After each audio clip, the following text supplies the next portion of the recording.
Hello दोस्तों, आप लोग कैसे हो। आई होप आप लोग बहुत अच्छे होंगे और अच्छी तरीके से पढ़ाई भी कर रहे होंगे। तो चलिए आज हम क्वेश्चन नंबर 4 पढ़ेंगे।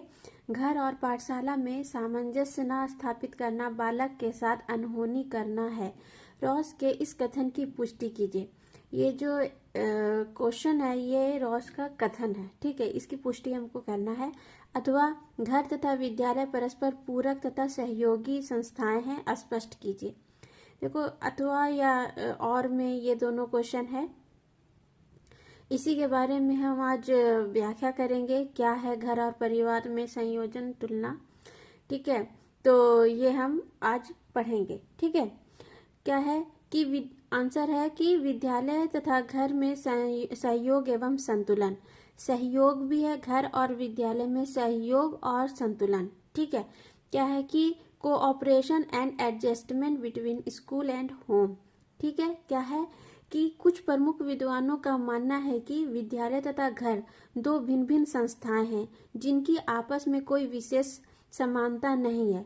विद्यालय शिक्षा प्रदान करने की एक औपचारिक संस्था है जहां विभिन्न विषयों का सैद्धांतिक ज्ञान प्रदान किया जाता है, ठीक है। जबकि परिवार में प्रत्येक प्रकार की अनौपचारिकता होने के कारण केवल व्यवहारिक ज्ञान प्रदान किया जाता है, किंतु यह धारणा पूर्ण रूप से सत्य नहीं है। बाहरी रूप से विभिन्नता दिखाई देने के बावजूद भी घर तथा विद्यालय में घनिष्ठ संबंध होता है और ये दोनों एक दूसरे की पूरक संस्थाएं हैं। इस संबंध में जॉन डीवी ने लिखा है कि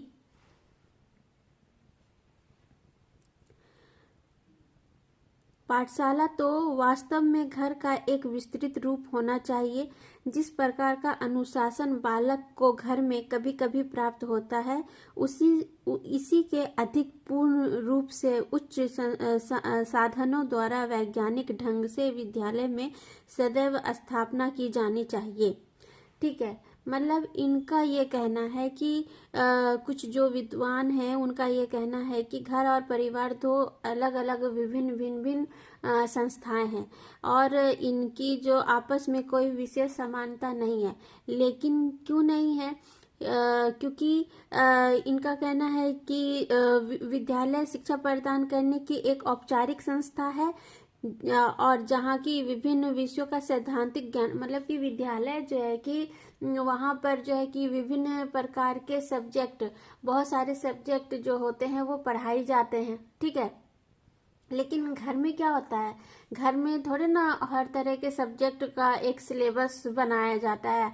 वो तो स्कूल का ही पढ़ाई जो होमवर्क वगैरह होता है उसको घर परिवार वाले लोग कराते हैं। लेकिन मेन जो शिक्षा घर में प्राप्त होती है वो किस तरह की होती है, बच्चों के सभी तरह की होती है। शिक्षा भी पढ़ाई से भी रिलेटेड शिक्षा प्राप्त होती है, व्यक्तित्व के विकास से भी रिलेटेड होती है, चरित्र का विकास, सामाजिक विकास, हर तरह की शिक्षा प्राप्त होती है, ठीक है। तो ये इसी सोच को रखते हुए कुछ विद्वानों ने ये मान्यता धारण किया कि विद्यालय में जो है कि सैद्धांतिक रूप से शिक्षा ग्रहण की जाती है और यहाँ जो है कि एक कोई टाइम टेबल फिक्स नहीं होता है। यहाँ पर तो घर है अपना, जब मर्जी चाहो जिस भी तरह का अगर बात घर पे हो रहा है, एजुकेशन से रिलेटेड है, जैसे कि अगर किसी दूसरे स्कूल में एडमिशन लेना है तो वहाँ पर किस किस तरह का क्या क्या अपॉर्चुनिटी है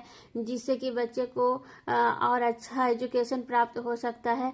तो इस तरह का, और जैसे कि बच्चा वहाँ से अच्छा पढ़ रहा है किसी भी अच्छे स्कूल या कॉलेज में, तो वहाँ पर उस पढ़ाई से रिलेटेड घर परिवार में बात होती है कि आगे क्या करना है, इस तरह की बात होती है, ठीक है ना।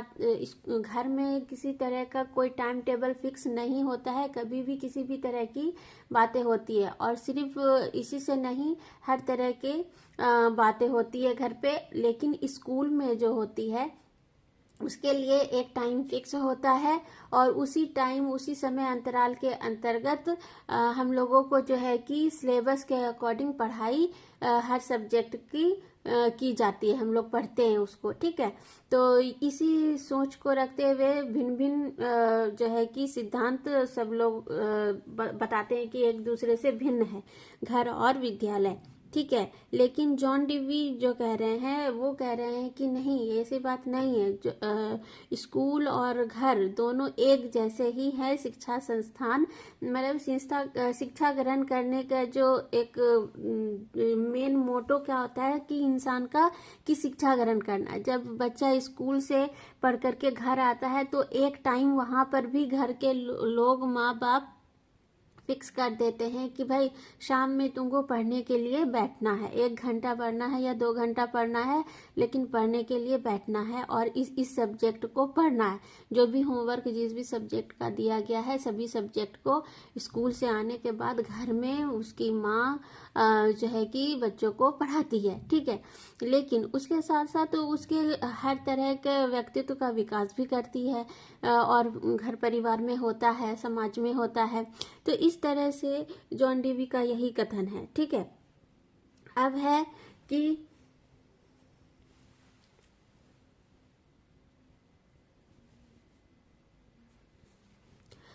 पाठशाला को वास्तव में घर का एक विस्तृत रूप होना चाहिए। जिस प्रकार का अनुशासन बालक को घर में कभी कभी प्राप्त होता है, इसी के अधिक पूर्ण रूप से उच्च साधनों द्वारा वैज्ञानिक ढंग से विद्यालय में सदैव स्थापना की जानी चाहिए, ठीक है। मतलब कि इनका कहना है जॉन डीवी का कि पाठशाला में वास्तव में पाठशाला को वास्तव में घर के जैसा होना चाहिए, कि मतलब कि एक बाउंडेशन नहीं होना चाहिए, टाइम टेबल का कोई फिक्स नहीं होना चाहिए, एक मतलब कि विस्तृत रूप से अनुशासन में रह कर करके भी बालक को मतलब कि घर जैसा ज्ञान प्राप्त करवाना चाहिए, ठीक है।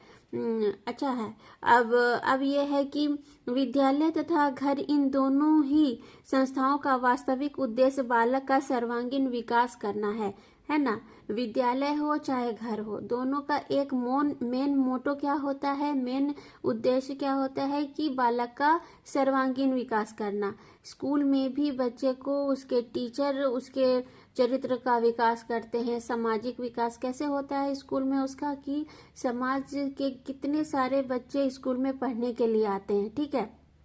वहाँ पर वो बच्चे हर बच्चे के साथ मिल कर के एजुकेशन प्राप्त करते हैं, साथ में बेंच डेस्क पे बैठते हैं, टिफिन शेयर करते हैं। तो इस तरह से और फिर टीचर भी उनको जो है कि भिन्न भिन्न प्रकार के खेल और जो है कि माइंड डेवलप करने वाले क्विज करवाते हैं, जिससे कि उसका शारीरिक, मानसिक और बौद्धिक विकास स्कूल में भी होता है और घर पे भी इस तरह के खेल कूद होते रहते हैं। शारीरिक विकास होता है, बौद्धिक विकास किया जाता है, ठीक है। तो इस तरह से बच्चे का मेन मकसद क्या होता है, स्कूल हो चाहे घर हो, बच्चों का सर्वांगीण विकास करना। परिवार अपनी क्षमता के अनुसार बालक को प्रारंभिक ज्ञान एवं सामान्य ज्ञान प्रदान करता है। तत्पश्चात विशेष ज्ञान प्राप्त करने के लिए बालक को विद्यालय में भेजा जाता है ना। जब परिवार में बच्चा छोटा होता है, बॉर्न होने के बाद जब 3 साल 2.5-3 साल का होता है तभी स्कूल में डाला जाता है। तो उस टाइम तक के जो भी घर से एजुकेशन प्राप्त करता है बच्चा, ABCD भी सीखता है, 1 2 भी 3 सीखता है, फल फ्रूट के नाम भी सीखता है, एनिमल्स के नाम भी सीखता है। तो ये सब बेसिक नॉलेज जो बच्चे को दी जाती है ताकि उसको अच्छे से स्कूल में एडमिशन हो सके। आजकल बच्चे का इंटरव्यू भी लिया जाता है एडमिशन से पहले। तो इस तरह का बेसिक शिक्षा दिया जाता है ताकि बच्चे एक तो बेसिक नॉलेज उनको होना ही चाहिए, ठीक है। बच्चा जब 6 और 8 महीने का होता है तभी से नोज कहाँ है, आई कहाँ है, ये सब कुछ बता देना शुरू कर दिया जाता है, ठीक है। तो इस तरह से उसको शिक्षा देने का मेन मतलब मकसद घर के लोगों का उस वक्त से शुरू हो जाता है। लेकिन उसको जो है कि क्या बोलते हैं, सामान्य ज्ञान तो उसको घर से मिल जाता है, और विद्यालय में उसको उसी ज्ञान का जो विशेष ज्ञान होता है उस ज्ञान को आगे बढ़ाने का कार्य विद्यालय और स्कूल कॉलेज और जो है कि यूनिवर्सिटीज करती हैं। जो बच्चा घर में पढ़ा उस पढ़ाई को और आगे बढ़ाने का स्टेप बाय स्टेप आगे बढ़ता जाता है, हर क्लास में आगे बढ़ता जाता है बच्चा। उसके बाद फिर वो स्कूल पास करता है, कॉलेज पास करता है, और उसके बाद यूनिवर्सिटीज पास करता है ना। यूनिवर्सिटी पास कर कर करके अपना जो लक्ष्य है वो प्राप्त करता है। ठीक है। उसके बाद फिर वास्तव में शिक्षा का प्रारंभ घर से होता है और वह पूर्ण पाठशाला में होती है। प्रारंभ होता है घर से और पूर्ण कहाँ होता है? पाठशाला में। ठीक है। बालक की शिक्षा की नींव घर या परिवार में रखी जाती है तथा इसकी विशाल इमारत पाठशाला एवं अन्य औपचारिक संस्थानों द्वारा निर्मित की जाती है। घर बालक की जो शिक्षा की नींव है घर से रखी जाती है। हम लोग सब घर ही से शुरू हमारा पढ़ाई होता है। ठीक है। और उसके बाद फिर जो नींव हमारे स्कूल घर में ही शिक्षा की रखी जाती है, और उसको जो है कि बड़ा इमारत कहाँ पर बनता है? उस शिक्षा का बड़ा इमारत पाठशाला में बनता है, स्कूल में बनता है, कॉलेज में बनता है, और अन्य औपचारिक संगठनों में बनता है, यानी कि यूनिवर्सिटी वगैरह में जब बच्चा जाता है तब बनता है। ठीक है। जब उसकी पढ़ाई पूरी तरीके से कंप्लीट हो जाती है। ठीक है। मतलब एजुकेशन से रिलेटेड। वैसे तो शिक्षा जीवन पर्यंत चलती ही रहती है। हर इंसान कभी ना कभी किसी न किसी से सीखता ही रहता है कुछ ना कुछ। शिक्षा को प्राप्त करना और ग्रहण करने का जो समय होता है वो कभी खत्म नहीं होता है। ठीक है। उसके बाद फिर अतः भिन्न भिन्न प्रकार के परिवारों के बच्चों के स्तर में भी विभिन्नता पाई जाती है। यदि कोई परिवार अपने बालक को प्रारंभिक जीवन में शिक्षा पर विशेष ध्यान नहीं देता है तथा उसकी आदतों एवं सामान्य ज्ञान का समुचित विकास नहीं करता है तो वह बालक विद्यालय में अच्छी शिक्षा नहीं प्राप्त कर पाता है। ठीक है।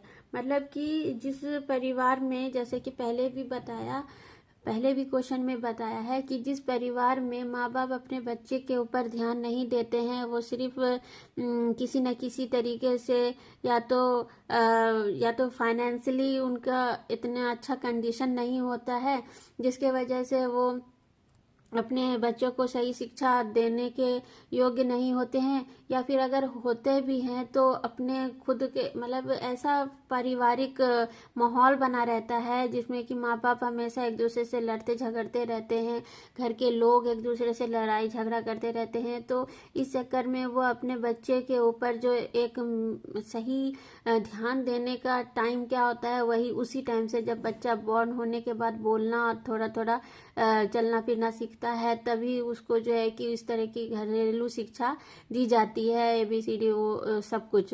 तो वही टाइम, और उसके बाद भी जब स्कूल जाने लगता है बच्चा, उसके बाद फिर घर आता है, तब भी अगर माँ बाप बच्चे के को क्या पढ़ रहा है स्कूल में, किस तरह से उसकी स्टडी चल रही है, इस पर अगर कोई ध्यान नहीं देता है, पेरेंट कोई ध्यान नहीं देते हैं, तो इस तरह के बच्चे का जो है कि मानसिक विकास भी सही तरीके से नहीं होता है, ना बौद्धिक विकास होता है। वो भी एक तरह से जो है कि सहमा हुआ चुप चुप सा बच्चा रहता है। ठीक है। तो ऐसे में क्या होता है कि उसका जो है कि आगे चल कर कभी कोई मेन एम नहीं बन पाता है कि वो उसको करना क्या है क्या, क्योंकि वो अपने परिवार में हमेशा इसी तरह का माहौल देखता है। लेकिन उसी की तरफ अगर दूसरे तरफ हम देखें कि अगर जिस घर में पढ़ाई को ज़्यादा इम्पोर्टेंस दी जाती है, जहाँ पर पढ़ने लिखने वाले बच्चे, माँ बाप भी पढ़े लिखे और एजुकेटेड होते हैं, वो लोग अपने बच्चे के पढ़ाई को सीरियसली लेते हैं, और उनके शुरू से लेकर करके लास्ट तक का, जब तक के वो कॉलेज यूनिवर्सिटी से पढ़ करके नहीं निकल जाता है, बल्कि उसके बाद भी उसके ऊपर पूरा ध्यान देते हैं। तो इस तरह के जो घरेलू वातावरण बच्चे को मिलता है तो उस बच्चे का जो है कि मानसिक, बौद्धिक, चारित्रिक और शारीरिक सब तरह का विकास बहुत अच्छे तरीके से होता है। ठीक है, तो यही कहा गया है। ठीक है, ऐसे बालक अन्य बालकों की अपेक्षा शिक्षा प्राप्त करने में पीछे रह जाते हैं। पीछे रहेंगे ही, क्योंकि उनको उस तरह का माहौल नहीं मिला है। ठीक है, उसके बाद फिर यदि घर एवं विद्यालय के मध्य सहयोग नहीं है तो अच्छा बालक भी सामान्य रूप से अध्ययन नहीं कर सकता। वही बोला ना कि अगर स्कूल में जो भी क्लास में किसी भी सब्जेक्ट में या सब सब्जेक्ट में होमवर्क मिला है और वो बच्चा घर आया, उस आने के बाद उसको उसके माँ बाप ने ध्यान नहीं दिया पढ़ाई पे, तो ऐसे में क्या होता है कि वो मतलब कि उसका सही तरीके से क्या होता है कि सहयोग नहीं होता है। सहयोग नहीं मिल जाने के कारण उसका विकास भी नहीं होगा। ठीक है, इस तरह से क्या है कि वास्तव में जब तक बालक का शिक्षण कार्य जारी रहता है तब तक घर एवं विद्यालय में सहयोग होना अत्यंत अनिवार्य। अभी कहा ना कि जब तक कि बच्चा पढ़ करके बाहर नहीं निकल जाता है उसके बाद भी मतलब कि माँ बाप अपने बच्चे के ऊपर ध्यान देने वाले होते हैं, टीचर्स लोग ध्यान देते हैं, उन दोनों के सहयोग से ही बच्चा आगे बढ़ता है। ठीक है, तो इस तथ्य को रॉस ने अपने शब्दों में प्रस्तुत किया। अब रॉस का क्या कहना है कि घर और पाठशाला में सामंजस्य ना स्थापित करना बालक के साथ अनहोनी करना। मतलब अगर घर और पाठशाला में सामंजस्य नहीं स्थापित करेंगे, एक दूसरे को के साथ मिल करके नहीं चलेंगे, ठीक है, तो बच्चे के साथ क्या होगा, अनहोनी हो सकता है। अनहोनी इट मीन्स कि उसके मतलब बुद्धि का विकास नहीं होगा, शारीरिक, मानसिक, हर किसी भी तरीके का विकास नहीं होगा और इससे बच्चे को नुकसान पहुंचता है। ठीक है, बच्चा का प्रोग्रेस सही से नहीं होगा, बच्चा आगे चल के क्या बनेगा, वो भी किसी गलत सोहबत में पढ़ करके अपना करियर, अपना सब कुछ बर्बाद कर लेगा। ऐसे बहुत सारे ऐसे बच्चे जिसके पेरेंट लोग उसके ऊपर ध्यान नहीं देते हैं तो आगे चल करके वो भी किसी गलत सोहबत में पढ़ करके ड्रग्स वगैरह लेना शुरू कर देता है या सिगरेट और नशीली चीज़ों का आदत लगा लेता है या फिर और भी बहुत ऐसे मतलब गलत रास्ते पे निकल जाता है। तो इस तरह के बच्चे का जो है कि फ्यूचर माँ बाप बर्बाद ना करे, अपने बच्चे के ऊपर पूरा ध्यान दे। इसके लिए जो है कि माँ बाप को भी पूरी तरीके से जो है कि सजग रहना पड़ेगा, उसके ऊपर पूरी तरीके से ध्यान देना पड़ेगा। बच्चे क्या कर रहे हैं, क्या नहीं कर रहे हैं, ये सब चीज़ पेरेंट की एक जिम्मेदारी होती है कि बच्चे सही तरीके से पढ़ें। और बच्चे का भी एक जिम्मेदारी होता है कि अगर माँ बाप अपने बच्चे के ऊपर पढ़ाई में पैसे लगा रहे हैं तो बच्चे को होना चाहिए कि उनको जो है कि एक सही अपना लक्ष्य चुन करके अपने माँ बाप को सही सहयोग दे अपने पढ़ाई के साथ साथ, क्योंकि हर माँ बाप को किसी न किसी तरह से अपने बच्चे के ऊपर आस लगा रहता है। हाँ, तो यही बात है। ठीक है, हर और परिवार में मेन बात है कि सहयोग से ही बच्चा आगे बढ़ता है और टीचर को भी बच्चे के ऊपर ध्यान देना चाहिए कि कौन सा बच्चा पढ़ने में किस तरह का है और क्या रीज़न है जिसके वजह से बच्चा पढ़ाई में कुछ सही नहीं कर रहा है। इसलिए पेरेंट मीटिंग होती है। पेरेंट मीटिंग में जो भी बच्चा लिखने, बोलने, पढ़ने इस सब में जो अगर कुछ कमी है तो उसके ऊपर टॉपिक पे बातचीत चलती है और उसके बाद फिर माँ बाप को ये सारी बातें बताई जाती है ताकि माँ बाप भी अपने बच्चे के ऊपर ध्यान दें।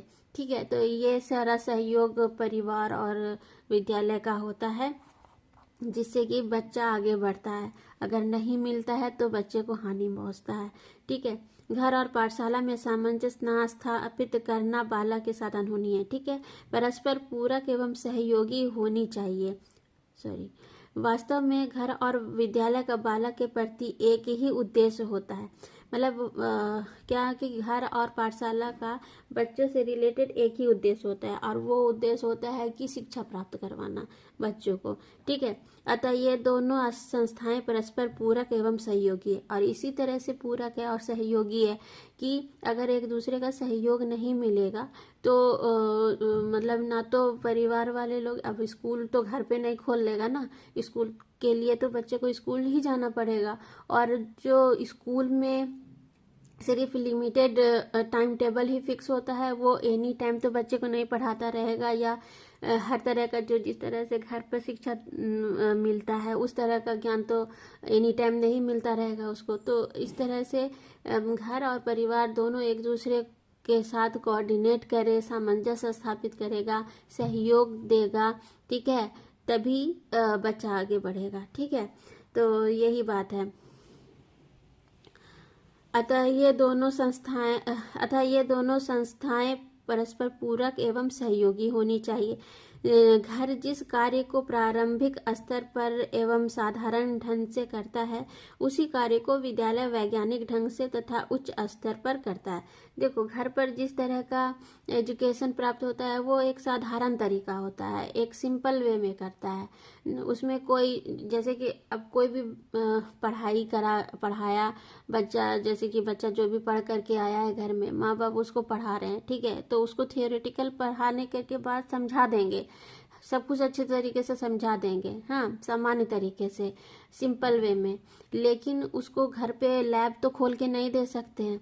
अब लैब के लिए लेबोरेटरी जाना पड़ेगा, और उसके लिए वो स्कूल में ही ये सब चीज़ वैज्ञानिक ढंग से समझ सकता है, प्रैक्टिकल करके समझ सकता है ना। तो उसके लिए स्कूल जरूरी होता है, और ये स्कूल जो है कि उसी ढंग को उच्च स्तर पर वैज्ञानिक रूप दे करके शिक्षा बच्चे को देता है। ठीक है, घर एवं विद्यालय के इस परस्पर सहयोग को व्यक्त करते हुए जैक्स ने लिखा है कि, ठीक है, घर और परिवार के बीच सहयोग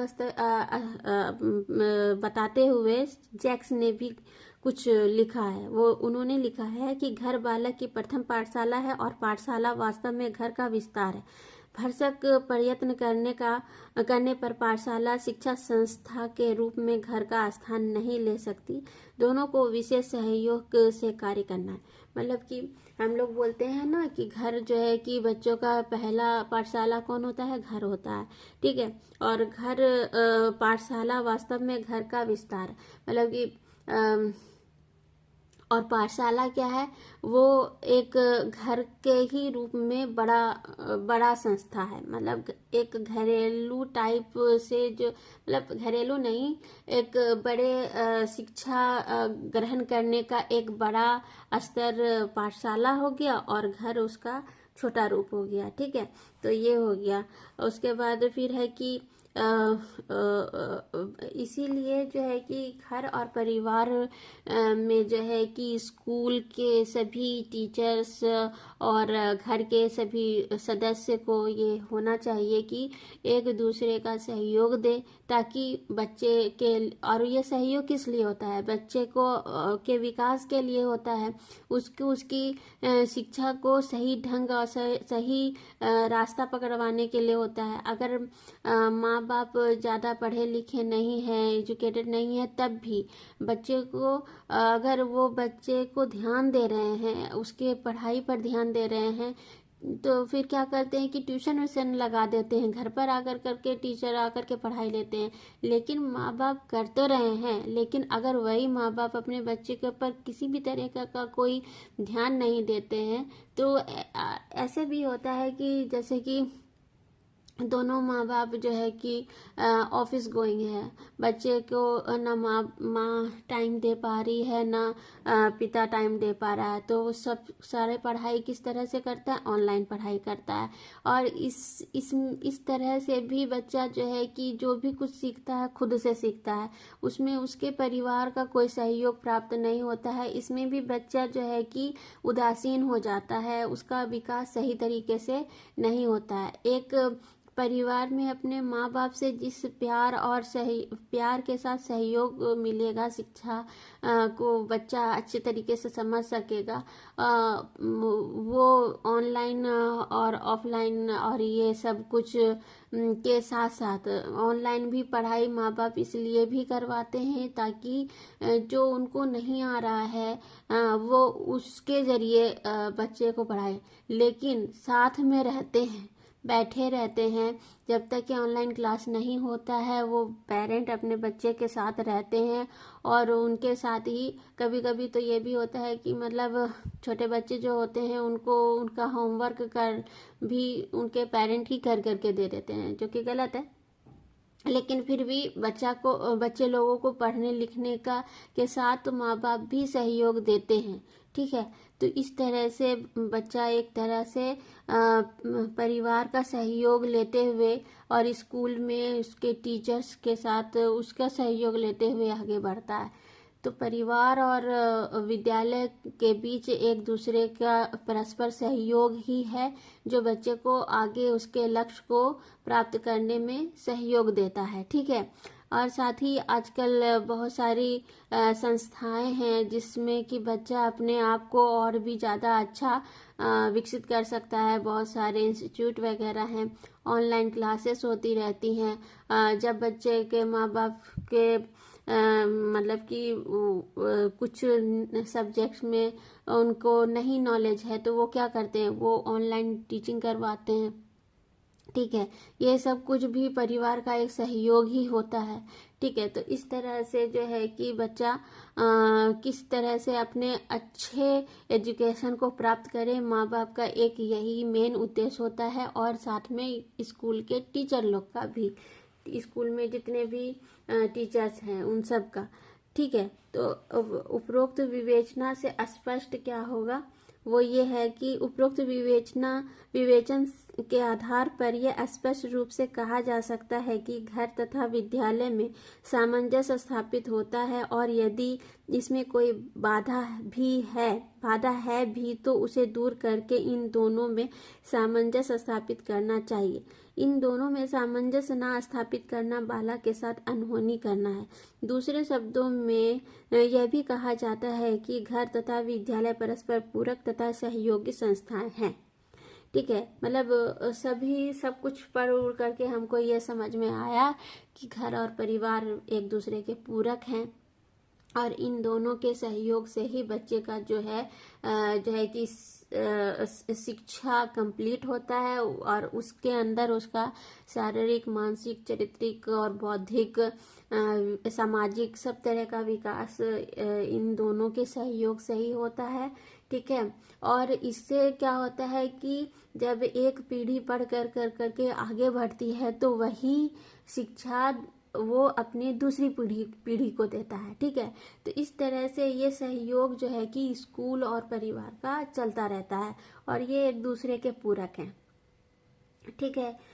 ये तो समझ में आ गया होगा आराम से, ठीक है। और भी जितने भी क्वेश्चन मैं पढ़ा रही हूँ आप सबको, ये आराम से आपको समझ में आ रहा होगा क्योंकि मैं बहुत अच्छी तरीके से खोल के पढ़ाती हूँ, हर एक लाइन को अच्छी तरीके से डिफाइन करती हूँ ताकि आपको जो है कि अच्छी से अच्छी शिक्षा प्राप्त हो सके, ठीक है।